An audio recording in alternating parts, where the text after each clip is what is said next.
Yo, what is up guys? Welcome to a brand new video here on the channel, and today was the day that we finally got a brand new Nintendo Direct, being the Nintendo Direct Partner Showcase plus Indie World.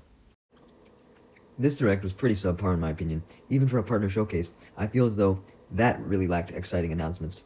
Don't get me wrong, there are definitely some intriguing things on the indie scene as always, but the Partner Showcase didn't really grab me.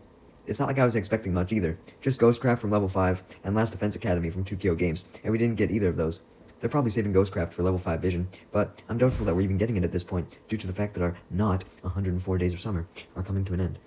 As far as Last Defense Academy goes, it's been over 2 months since we've had any information on the game, and it comes out in January.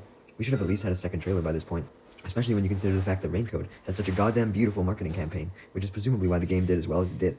If this game wants to be nearly as successful, it needs that same promotion, and I don't know when it'll get some, since this Direct probably took the place of the usual September one, especially since there's not much else they can announce for the Switch, if the Switch 2 is coming early next year.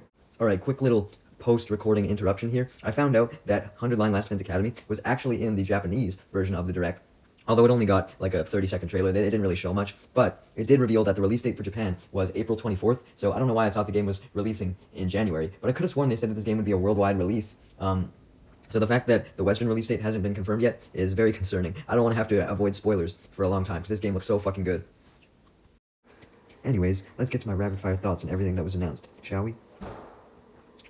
Balatro collabing with other more popular games was definitely a weird way to start off an indie world that's supposed to focus on more obscure developers.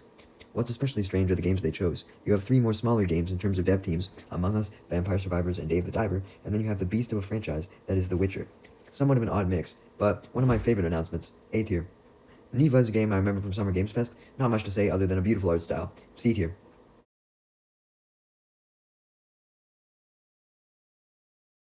Sea of Stars Throes of the Watchmaker is intriguing to me, since it looks to be adding quite a few new features, such as characters and locations all for free.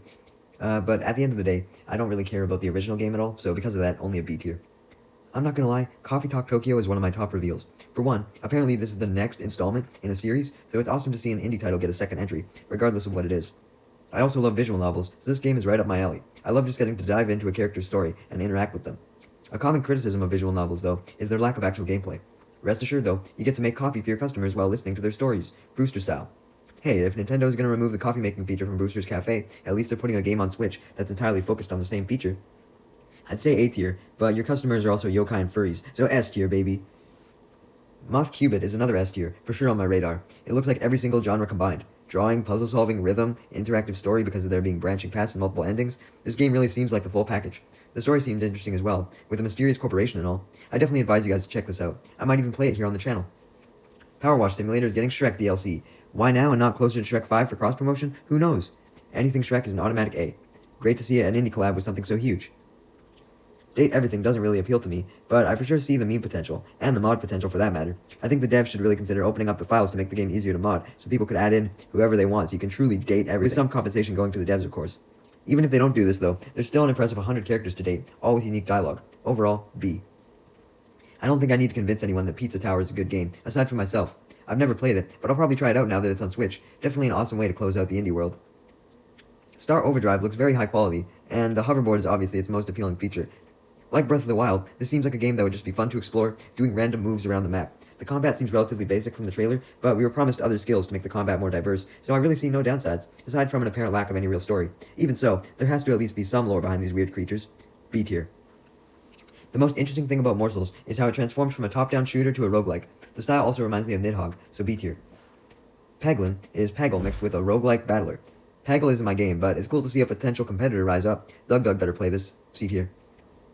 The style of Wobbly Life reminds me of Roblox, especially with the yellow characters, but I can't hold that against the game too much, as it looks like a true life experience, as you can do so many different things. Nintendo loves their life simulators, and there's no farming this time around, so A tier.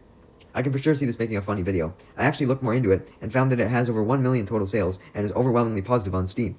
Expect a video on this when it arrives to Switch. A tier. Pico Park 2 very much reminds me of Snipperclips, that co-op game for Switch that really should have got a sequel. Solely because of this, A tier. Looks like a very chaotic time with friends. 60 total levels is also pretty huge. The possibility for 8 players as opposed to just 2 is great as well. I don't see why it's necessary for On Your Tail to have furries, but a narrative detective game deserves a B in my book. It also having genuine gameplay assists the rating as well, when most detective games tend to be visual novels. Nothing against visual novels, obviously, like I said before. I've seen a lot of marketing for the Plucky Squire, so I'm excited to see it finally released in about 3 weeks. I can also appreciate the mixture of 2D and 3D. I hope there's an in-story reason for it. A tier. Nothing wrong with Metal Slug Tactics. I'm just not a fan of tactical RPGs. D tier. I've played enough tactics games after Persona 5 Tactica. The story was amazing in that game though, don't get it twisted. Europa is essentially just an indie take on Breath of the Wild, which has been done before, so I'm not super excited. D tier. Crusaneer has the benefit of being a mix of two genres, restaurant management and dungeon crawling, but unfortunately, I'm not the biggest fan of either genre, so C tier.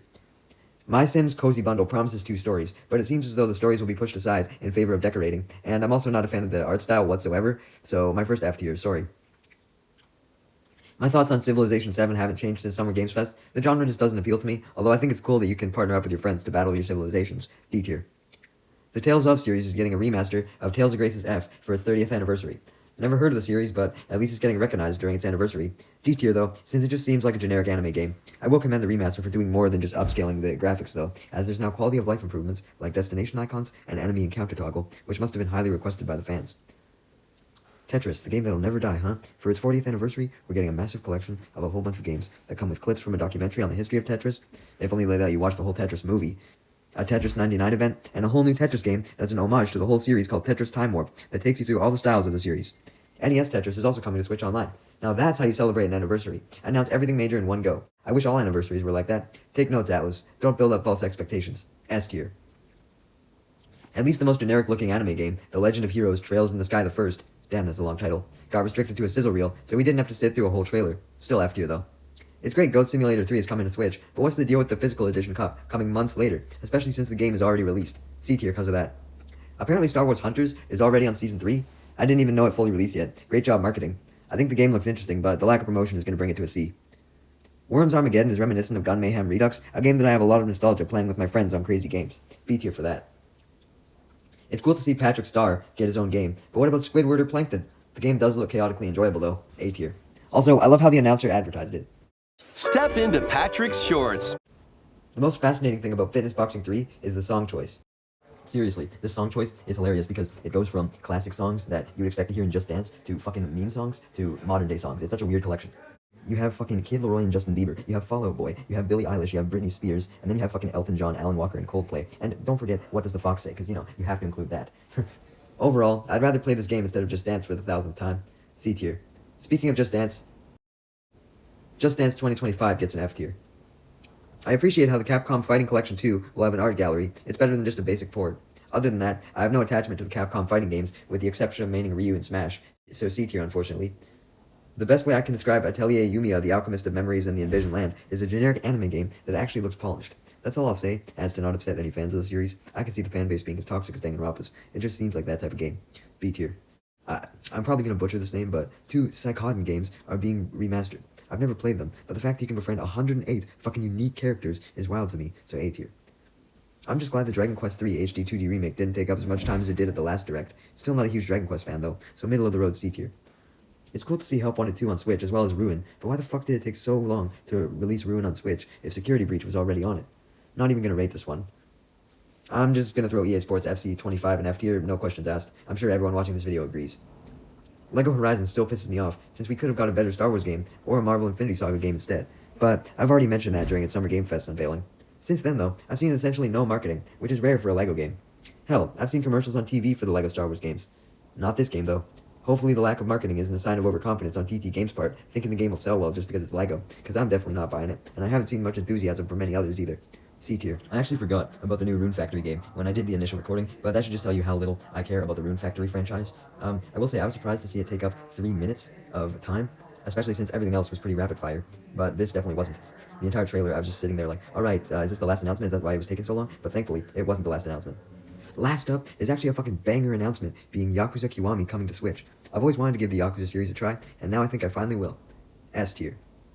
At the end of the day, I think the indie world was by far more interesting than the third-party direct, since a lot of the third-party direct was just collections. I definitely think it was a 900 IQ move to combine the 2 directs, because that way you get people who are only interested in the indie stuff to check out some third-party stuff, and vice versa. Do you think they should do more combined directs in the future? Let me know in the comments below. Also, sorry if I put your favorite game in D or below, unless it's Just Dance 2025. I'm not apologizing for that one.